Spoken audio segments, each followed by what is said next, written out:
Paz do Senhor a todos. É um prazer, um gosto estar a ministrar para tantas mulheres. Quase que diria que é quase outra reunião de mulheres, não é? Tirando eu, o pastor e o pastor Fernando também. Amém. Nós temos que ser bem dispostos, não é, Sr. Fernando? Amém, amados. É verdade. Demorou, mas vim. Aconteceram várias situações, adiámos vários cultos por causa das obras, enfim, e entretanto não se concretizou, mas Deus sabe todas as coisas. Estou aqui hoje para passar uma palavra aos irmãos, penso que seja edificante para todos nós, em primeiro para mim, que tem a ver com, eu venho falar sobre o desânimo espiritual. Pai, obrigado, Senhor. Nós te agradecemos por termos este lugar para poder ouvir a tua palavra, Senhor. Te agradecemos, Senhor, porque tu és um Deus, Senhor, que tu verdadeiramente nos amas, Senhor. Nós podemos desconfiar do amor dos homens, podemos desconfiar da bondade das pessoas, mas tu és aquele que nunca nos falha, Senhor. E tu, Deus, nesta noite estás aqui, Senhor, para nos amar, para nos aconselhar, para nos dizer mesmo que um novo tempo vem, Senhor, em que tu, Senhor, vais trazer flores com aroma suave sobre nós, Senhor. Um tempo, Senhor, em que tudo aquilo que nós pensávamos, Senhor, que estava adormecido, Senhor, vai despertar, Pai, em nome de Jesus, Senhor. E nós te agradecemos por esta noite, Pai. Amados, vencendo o desânimo espiritual. O desânimo espiritual é uma sensação de enfraquecimento na fé. E não só na fé, é caracterizado também pela falta de vontade, essencialmente, de orar, ler a palavra, frequentar a igreja. Todos nós, quando aceitamos Jesus, e eu acho que todos vão concordar comigo, nós tínhamos como que uma fome, uma sede, uma coisa assim espontânea, ou seja, onde quer que nós estivéssemos, havia aquela saudade da igreja, aquela nunca mais chega a quinta, nunca mais chega ao domingo, nunca mais chega a terça, nunca mais chega a segunda, pronto, nunca mais chega o dia de nós estarmos na igreja, estarmos a ouvir a palavra. Todos nós passamos por isso, só que esta palavra que eu trago é para quem, neste momento, todos aqueles que estão a passar por uma situação em que já não sentem isso, porque somos muitos. É verdade. Porque nós sentimos como que a pessoa que está nesse estado sente-se como distante de Deus. E porquê que eu digo distante de Deus? Porque Deus não está distante de nós. Nós é que nos tornamos distante dele.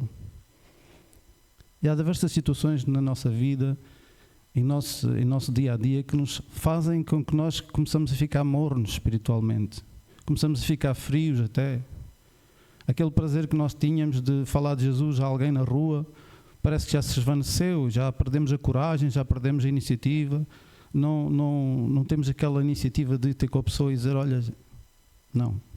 Porquê? Porque nós estamos ocupados com outras coisas, deixámos-nos levar pela rotina do dia a dia. Isto é verdade. E o desânimo espiritual é uma coisa que é verdadeira e é presente nos dias de hoje. Nós podemos, mas já ouvi muita gente a dizer que o tempo do amor já passou. Não. Isso é uma resposta de alguém que está nessa situação. Porque nós não vemos com os nossos olhos, porque nós não temos situações no nosso dia a dia na nossa igreja, mas todos os dias há pessoas a aceitar Jesus. Todos os dias há salvações. Todos os dias há pessoas a passar por aquilo que eu já passei no meu primeiro dia com Jesus. Todos os dias há pessoas a receber milagres do Senhor Jesus e a glorificar a Deus e a segui-lo. Todos os dias. Ou seja, todos os dias há uma pessoa a passar por aquilo que eu e vocês já passamos. Ou seja, aquele primeiro amor, aquele conhecimento, aquele entronizamento em Deus, aquela vontade. Todos os dias há uma pessoa a passar por isso. Então, o amor de Deus é contínuo. O tempo do amor de Deus, dos milagres já passou. Isso, não aceito isso. Isso é mentira. Amém? Às vezes parece que é um ataque que nós recebemos, vem um ataque sobre nós e parece que nos adormece. E nós parece que já começamos a ver coisas que já não víamos, começamos a assistir filmes que já não gostávamos de assistir, trocamos a Bíblia pela novela das 8, trocamos a oração pelo cochicho, pelo falar da vida do outro. E nós vamos como que progredindo nessas coisas e é quase que nem nos damos conta que isso está a acontecer. Às vezes nós até estamos a fazer isso e vem aquele pensamento do Espírito Santo sobre nós e diz assim: olha, o que estás a fazer é errado. E nós sim, sabemos que é errado, mas continuamos adormecidos na fé, falta de oração, falta de buscar a Deus e continuamos. E entramos em cada vez mais desânimo espiritual. E muitos de nós até dizemos, pois, em dias que estamos mesmo mal, perguntamos a Deus: porquê é que eu estou assim? Mas nós somos os únicos? Não. Nós vamos à Bíblia e nós vemos pessoas que passaram por isso. Pessoas que entraram no desânimo. Pessoas que ficaram com falta de esperança, com medo, com, sei lá, mas todo o desânimo mais possível. Vocês conhecem a história de Elias, por exemplo?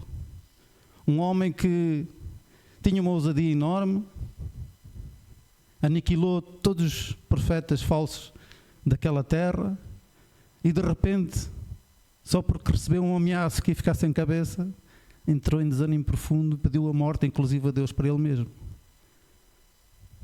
Nós podemos ver na palavra situações em pessoas que entraram em desânimo. Nós podemos ver David, que fugiu para a caverna, por exemplo, em desânimo. Porquê me querem matar? Porquê isto? Porquê aquilo? Nós fazemos muito, andamos em desânimo e fazemos muitas perguntas a Deus. Porquê eu estou a passar por isto? Porquê eu estou a passar por isto? Amém? Características do desânimo espiritual. Dificuldade, eu separei aqui umas linhas. Dificuldade nas práticas da fé. Perda de vontade, energia para orar. Nós acordamos e já não vai. Já não há vontade. Amanhã eu oro. Mas é um progressivo, é uma escada. Já não temos vontade de ler a Bíblia e frequentar a igreja. Vir à igreja já é como que... Atenção, eu estou a falar a parte má, mas há de vir a parte boa. Vir à igreja já é como que parece que é um clube. Tenho um tio que ele chega aquele dia e gosta de ir ao café ver o futebol, porque o futebol não passa na televisão, passa nos canais fechados. E ele chega aquele dia, ele está ansioso para ir ver o futebol. Aquela ansiedade, quer ir ver. E nós chegamos ao dia da igreja, mas não temos essa ansiedade que as pessoas têm pelas coisas do mundo. Nós não temos ansiedade pelas coisas de Deus. E nós devíamos ter. E nós dizemos às pessoas que nos acompanham, outra vez, porquê ir mais cedo? Porquê? Já não basta ir às 8, tenho que ir agora às 7. E Deus está a ouvir-nos. Isso define o ânimo que nós temos nas coisas do Senhor. E Deus está a olhar para nós. Sentimos uma certa dificuldade em nos reconectarmos. Uma sensação de que o nosso esforço para nos chegarmos a Deus é em vão. Nós, em último suspiro, tentamos nos reconectar. Fazemos um esforço para praticar uma oração, fazemos um esforço para fazer um jejum, mas logo desistimos. Parece que já não há força em nós. Nós damos prioridade às coisas do mundo. Há pessoas que se envolvem até mais com o trabalho, por exemplo. Eu conhecia pessoas que vinham junto connosco, à igreja, que preferem trabalhar até altas horas, trocar a igreja e os conselhos do Senhor para ganhar mais dinheiro, para ter mais finanças. Mas quando as coisas apertam, orem por mim.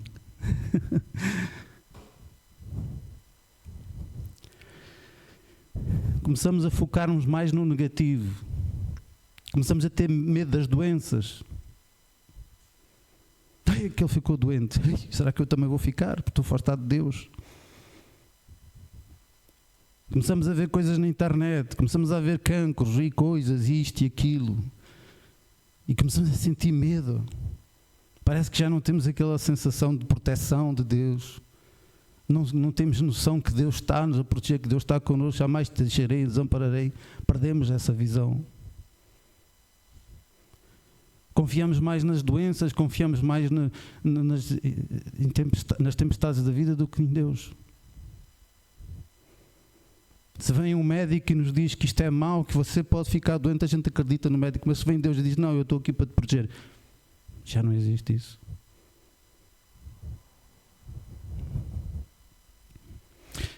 Entramos numa sensação de fraqueza.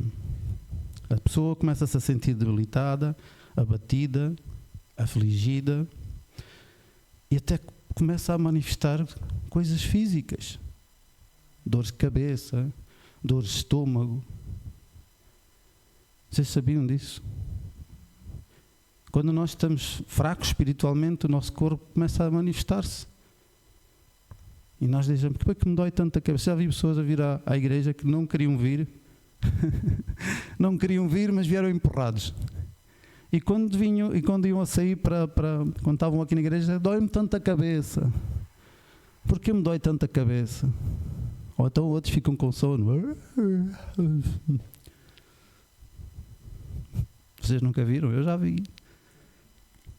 Porquê? Porque nós temos duas partes em nós. Temos a parte espiritual e temos a parte carnal. E a nossa carne luta com o nosso espírito. E o nosso espírito luta com a nossa carne. O nosso espírito diz, eu quero Deus. Mas a nossa carne diz, não quero Deus. Eu não quero só prazeres, desejos, coisas, dinheiro, festa, praia, carros novos. Eu só quero coisas. A carne só quer coisinhas. A carne é um vício, é um poço de vícios. E o nosso espírito clama por Deus. Deus, estou preso neste corpo. Deus, que este corpo não te quer, Senhor. Nós começamos a perder o sentido das coisas. Coisas que antes tinham valor para nós começam a perder o sentido. A nossa família, já nada nos faz feliz. E depois temos a audácia de dizer, quero ir para junto do Senhor.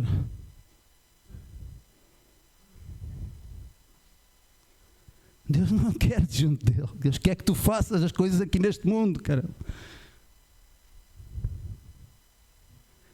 Deus te deu a alegria, Deus te deu o gozo da sua companhia para tu estás neste mundo a fazer aquilo que Ele te pediu. Esse do quero ir para junto do Senhor, estou a sofrer tanto, isso não é de Deus. Isso não vem do Senhor. Muitos até usam a palavra de Paulo em que diz que a minha vontade é estar com vocês, mas a outra vontade é estar com o Senhor. Não tem nada a ver. Paulo estava no fim da sua carreira. Paulo tinha feito milagres, tinha feito através do poder de Deus. Estamos a falar de uma pessoa que está em desânimo, quer ir ter com Deus, está cansada do mundo. Mas o mundo não tem culpa. Nós culpamos o mundo do nosso desânimo. Ai, porque a minha família não me larga. Ai, porque a minha família me pressiona. Porque tenho vergonha de dizer que sou crente e depois a minha família não gosta. Nós culpamos o mundo. Parem de arranjar desculpas para o vosso desânimo. Amém? Não há aqui pedras, pois não. Voltar-se para Deus em tempos de angústia é a melhor solução, a melhor decisão. Voltar-se para Deus em tempos de angústia. Quantos de nós já estivemos numa situação, eu falo por mim, eu já passei por uma situação, quando eu aceitei Jesus, foi aquela alegria, aquela coisa que eu vi milagres, coisas a acontecer, tudo aquilo que vocês também já passaram, eu creio. Mas houve um tempo em que parece que era um mar agitado. Vinha uma onda grande e levava-me para o mundo. E depois vinha outra vez, eu voltava para Deus. Depois vinha outra onda e levava-me para o mundo. Até havia um louvor que eu gostava muito, que era do irmão Lázaro, que dizia: as ondas grandes vêm. Não é? É como que, sabe, quando você está no mar e vem para a frente com as ondas, depois vai para trás, depois vai para a frente. E eu andava assim. Andava em Deus, andava no mundo. Um pé no Deus, um pé no mundo. Um pé em Deus. É como se fosse em dois muros e andasse com um muro era de Deus e o outro muro era do mundo. Eu andava assim. Até um dia que eu disse: Deus! Eu clamei a Deus. Eu não consigo sem ti. Não é possível servir a dois senhores. Não é possível. Nós temos que reconstruir o nosso altar com Deus. É preciso começarmos a reconstruir as práticas espirituais, como orar, ler a palavra. Amados, nós temos aqui uma televisão, temos um computador em que passamos a palavra, temos a televisão, mas Deus tem falado comigo uma coisa. Eu não sei se tem falado com vocês também, mas eu sinto que sim. Nós deixamos ter o hábito de carregar as nossas Bíblias. Nós podemos dizer: a Bíblia é coisa antiquada, é papel. Não. Porque nós tornamos adeptos do fácil. Eu não preciso de Bíblia porque eu abro o telemóvel. É verdade. Nós temos palavra no telemóvel, temos palavra nos computadores, temos palavra em todo lado. Mas o que eu estou a falar não é não tem nada a ver com a facilidade. Eu estou a falar com a iniciativa de pegar uma Bíblia é diferente de saber que temos a Bíblia no telemóvel ou no computador. Porque quando nós estamos a desfolhar uma Bíblia, nós temos que procurar. Nós temos que nos esforçar para ir procurar. E é assim que nós aprendemos a consultar a palavra de Deus. Se vocês bem se lembram, nós antigamente, o pastor, por exemplo, dava as reuniões na casa da irmã e o pastor dizia Salmo 51 e nós já todos abriram, então íamos ler. E nós deixámos fazer isso.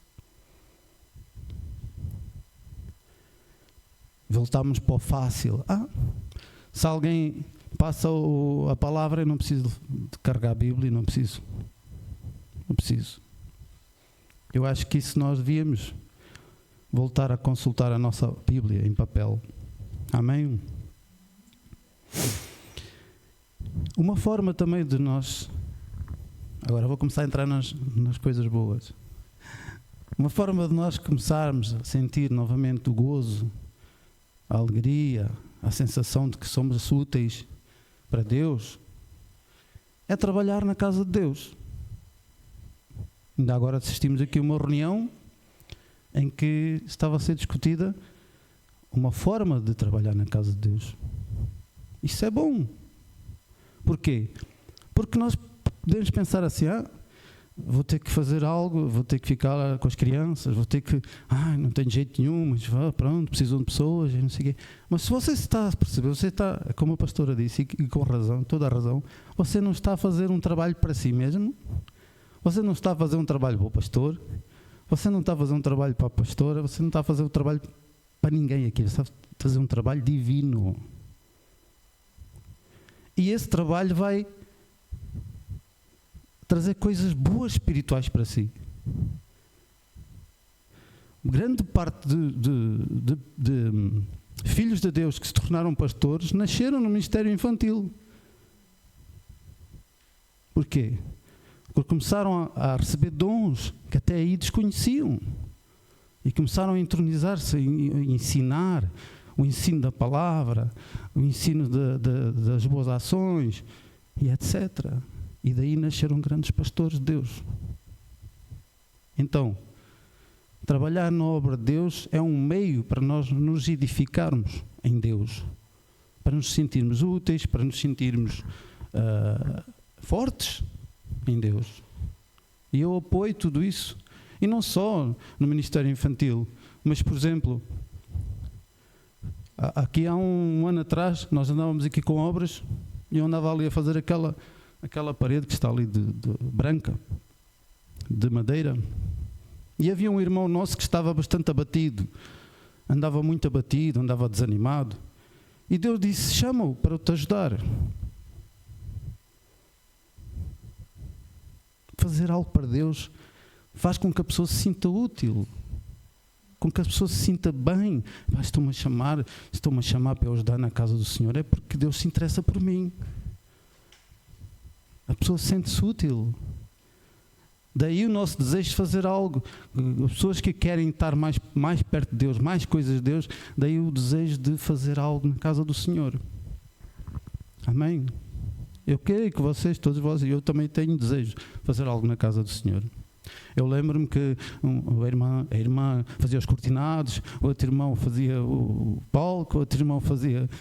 É tudo muito bom, isso é edificante e traz bênçãos para a nossa vida. A irmã pintou os vasos, a nossa irmã pintou estes vasos lindos. Está a ver?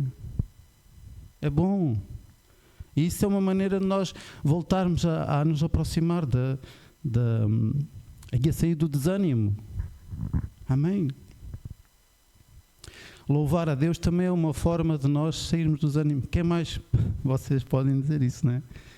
Vocês sabem disso. Eu tenho uma irmã aqui presente que diz que quando a vida não lhe corria bem, que ela louvava até no carro. E que vinha a louvar. Porquê? Porque o louvor quebra o jugo. O louvor quebra aquela monotonia, aquela secura. Se há coisa que Satanás odeia é o louvor. Ele não suporta o louvor, ele impede que você louve. É verdade. Quando você estiver a ouvir um louvor em casa e você não está sozinho, mas só ouvir alguém dizer assim: mete isso baixo. Alguma coisa está por trás desse mete isso baixo. Ou então, outra vez esse louvor. Meta um bocadinho mais alto ainda. Porque o inimigo tem que cair por terra. Porque Satanás odeia o louvor. E o louvor é uma forma de você libertar o seu espaço, libertar-se a si, chegar-se mais perto de Deus. Por isso é que nós abrimos o culto em louvor. Há uma razão de as coisas acontecerem. Não é uma coisa aleatória. Não é assim aleatório. Existe uma sequência que acontece para que haja edificação. O louvor abre as portas para a palavra. O louvor abre os corações para receber a palavra. O louvor liberta. Se eu estou oprimido, entro na igreja, estou mal, estou triste, estou a chorar, o louvor liberta-me para que eu possa entender a palavra e ser edificado ainda mais. Então o louvor é bom. Eu quando chatei a minha esposa, ela mete uns fones nos ouvidos e vai ouvir louvores. Por exemplo. Vocês podem ser assim, é eficaz. Olha, não me ouve a mim, porque tem os dois fones. E ao mesmo tempo ouve louvores e edifica-se. Faça isso. Para quem é casado é uma maravilha.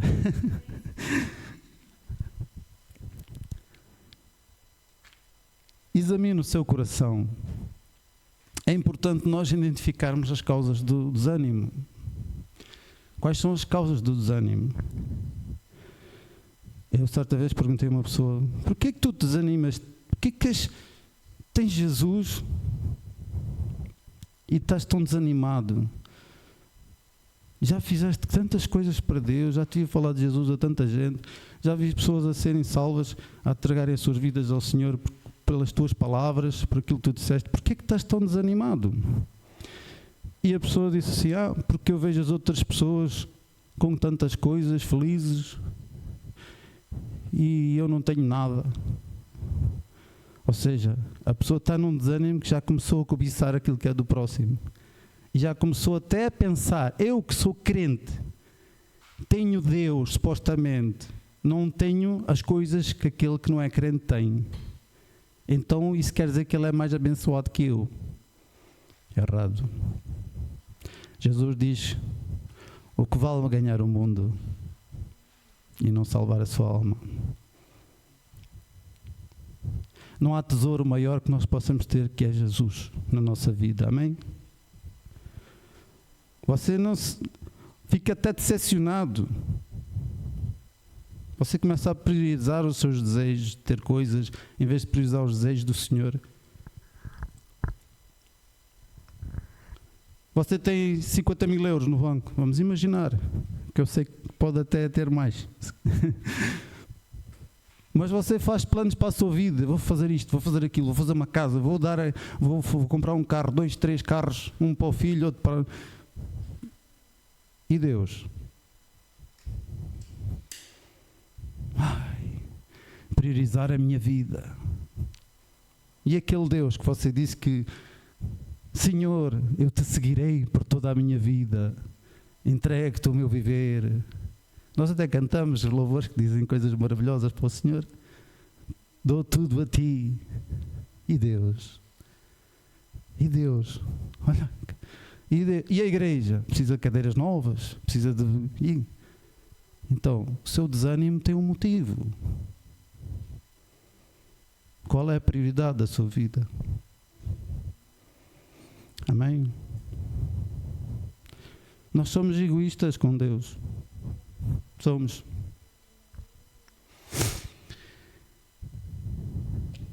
Em Salmos, aliás, Isaías 40, 29, já não vai dar palavra, então não lê palavra. Isaías 40, 29 diz: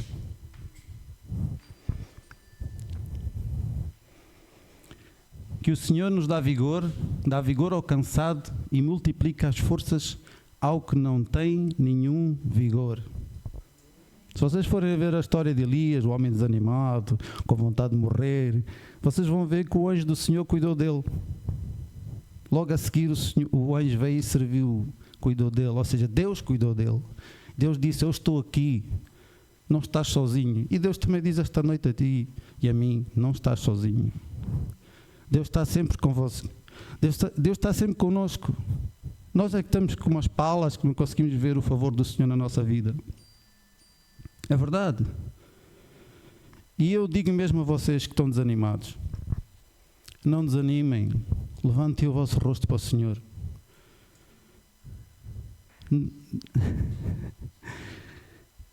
Amados,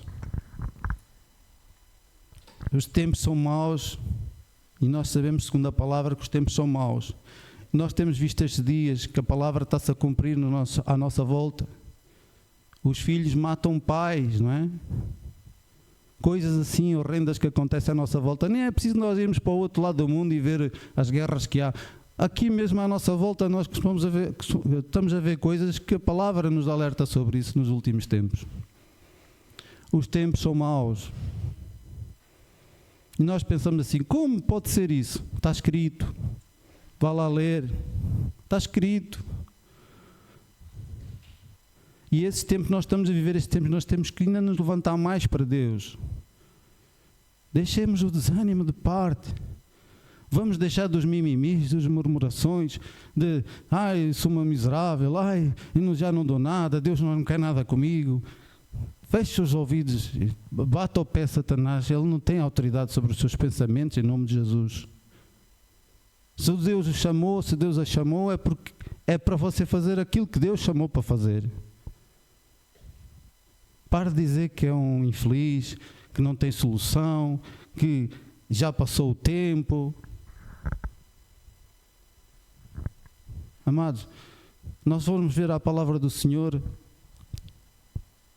Há homens com uma certa idade que diziam que já, como que nós só olhássemos para eles e assim: olha, já não há nada a fazer, Abraão, ter filhos com aquela idade, já não há nada a fazer, já não dá nada.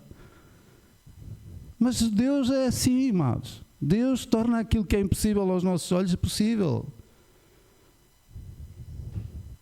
Às vezes gostamos de dizer na brincadeira: oh, pastor Fernando.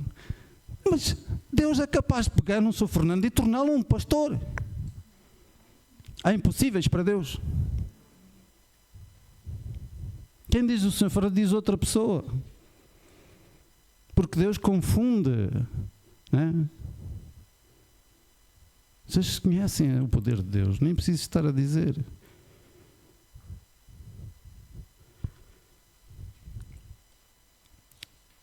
E depois de nós levantarmos e vermos quem somos, a nossa identidade em Cristo, o sangue de Jesus está sobre mim, eu sou um filho de Deus, eu rejeito esses sentimentos de desânimo na minha vida, eu quero servir a Deus, eu quero voltar para a casa do Senhor, eu quero voltar a servir a Deus, eu quero voltar a fazer coisas para Deus, eu quero voltar a sentir o gozo do Senhor. E depois disso nós podemos dizer o mesmo em Salmos 28:7, que diz assim: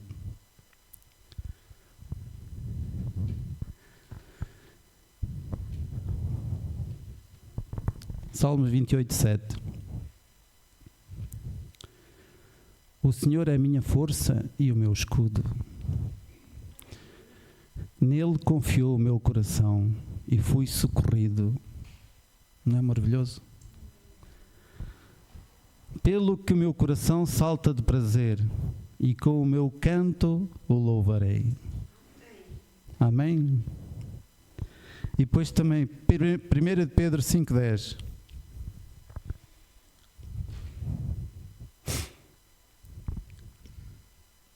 E o Deus de toda a graça, que em Cristo Jesus vos chamou à sua eterna glória, depois de haver despadecido um pouco, desânimo, Ele mesmo vos aperfeiçoará, confirmará, fortificará e fortalecerá. Amém? Amados, tenham força, tenham ânimo. Isto é para nós todos. Não é só para mim, não é só para irmãos, é para todos. Porque vocês não sabem, mas é muito... Ainda hoje a minha esposa estava a dizer, eu posso dizer, não posso? Posso dizer. Ainda hoje ela estava a dizer, estávamos a vir para a igreja, ela estava a dizer, por que Deus me escolheu a mim?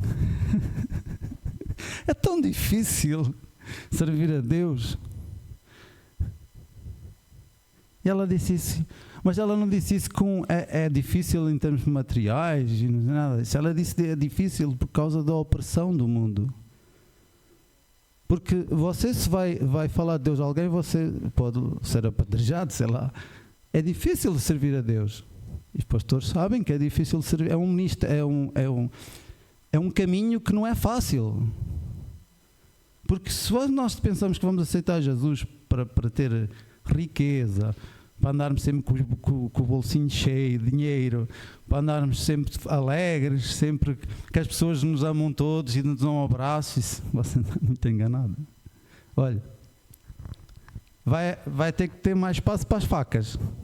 Aqui nas costas. Vai ter que treinar costas no ginásio para ficar mais largas, para caber mais facas. Os seus joelhos vão calejar de tanto se ajoelhar em angústia. Servir ao Senhor não é fácil. Por isso ela disse, porquê eu? Porquê eu? Mas eu prefiro dizer, eu me alegro porque Deus me chamou. Amém? Então vamos alegrar, amados. Obrigado, Senhor. Obrigado, Senhor, porque nós não somos desanimados nem abandonados por Ti, Senhor. Tu estás sempre connosco, Senhor. Ainda naqueles dias em que nós estejamos mais em baixo, Senhor, nós sabemos que Tu estás a olhar por nós, Senhor. Nós sabemos que Tu és um Deus bondoso, Senhor, um Deus que nos ama, Senhor. Senhor, Tu és o perfeito Pai. Em Ti, Senhor, não podemos apontar qualquer falha, Senhor, porque Tu és perfeito para connosco, Senhor. Perdoa-nos as vezes que nós não Te buscamos conforme devíamos buscar, Senhor. Te pedimos perdão, Senhor, pelas nossas dúvidas, Senhor, pelas nossas murmurações, Pai. Pedimos-te perdão, Senhor, nesta noite, Senhor, por todas as nossas indecisões, Senhor, por todos os nossos pensamentos, Senhor, que não coincidem com os Teus propósitos, Pai. Senhor, pedimos-te perdão, Senhor, por não sermos mais ousados, Senhor, porque, Senhor, Tu nos deste um espírito de ousadia, Senhor. Pedimos-te perdão, Senhor, porque por vezes deixamos as coisas que nos rodeiam tomar conta dos nossos pensamentos, Senhor. Pedimos-te perdão, Senhor. Nós pedimos, Senhor, que Tu, Senhor, Te faças poderoso neste lugar, Senhor. Pedimos, Senhor, que Tu devolvas, Senhor, a quem todos nós que precisamos, Senhor, um fortalecimento dos dons espirituais, Senhor. Pedimos-te, Senhor Deus, em Pai, em nome de Jesus, Senhor, que o Teu sangue, Senhor, seja a nossa proteção, Jesus. Senhor, que as nossas famílias, Senhor, que ainda não foram cativadas pelo teu amor, Senhor, que eles possam sentir desejo, Senhor. Em nome de Jesus, Senhor. Senhor, que Tu também nos uses como vasos preciosos, Senhor, para atrair almas, Senhor, para a Tua presença, Senhor. Senhor, para que todos nós que precisamos, Senhor, devolve-nos a alegria, Senhor, de falar do Teu nome, Senhor. Devolve-nos, Senhor, o gozo, Senhor, de Te servir, Senhor. Devolve-nos, Senhor, o gozo, Senhor, de pregar a Tua palavra, Pai. Devolve-nos, Senhor, o gozo, Senhor, de nos lembrarmos, Senhor, que hoje é dia de culto, Senhor. Devolve-nos esse gozo, Senhor, que não levamos as coisas mais com um tem que ser, Senhor, mas que levemos com um prazer e um amor, Senhor. Deus, Tu és Deus, Senhor. Tu és Deus, Senhor, e Tu és poderoso, Pai. E nós Te glorificamos nesta noite, Senhor. Nós glorificamos o Teu nome, Jesus. Senhor, porque Tu te entregaste por nós naquela cruz, Senhor. Porque sem Ti, Senhor, sem o Teu projeto de salvação, Deus, nós estávamos perdidos, Senhor. Mas hoje nós somos resgatados, Senhor. Nós somos, Senhor, herdeiros, Senhor, do Teu trono, Senhor. Nós estamos sentados, Senhor, em lugares celestiais contigo, Pai. E nós Te agradecemos, Senhor, por essa salvação, Senhor, tão preciosa, Senhor. Nós oramos por Aveiro, Senhor. Nós oramos por Vagos, Senhor. Nós oramos por essas famílias, Senhor, que estão a sofrer, Senhor. Que eles venham ao Teu conhecimento, Pai. Que eles, Senhor, tenham necessidade, Senhor, e desejo, Senhor, de conhecer a verdadeira razão da vida, Senhor, que és Tu, Jesus. Senhor, nós repreendemos toda a idolatria, Senhor. Nós repreendemos todo o engano de Satanás nas almas, Senhor. Nós repreendemos Satanás e suas intenções e projetos para a Tua igreja, Senhor. Em nome de Jesus, Senhor, nós declaramos que o Teu sangue está sobre a Tua igreja, Senhor. Senhor, nós declaramos que ainda mais pessoas vão vir para a Tua casa, Senhor, Deus Pai. Senhor, todos os caminhos, Senhor, que Tu traçaste para que almas venham até aqui, Senhor, os planos de Satanás não prosperarão, Senhor, e eles virão, Senhor, e se deliciarão, Senhor, na Tua palavra, Senhor. Serão libertos, Pai, para a Tua glória, Senhor. Nós Te agradecemos, Senhor, pela distribuição de dons, Senhor. Nós Te agradecemos pelos nossos líderes, Pai. Nós Te agradecemos, Senhor, porque eles são parte importante do nosso ministério, Senhor. Nós Te agradecemos pela sua obediência, Senhor. Nós Te agradecemos, Senhor, pela sua conduta exemplar, Senhor. Nós Te agradecemos, Paizinho. E nesta noite nós não temos nada para Te pedir, Senhor. Só temos para Te agradecer, Deus. Nós só Te queremos agradecer, Senhor. Em nome de Jesus, Senhor. Obrigado, Pai.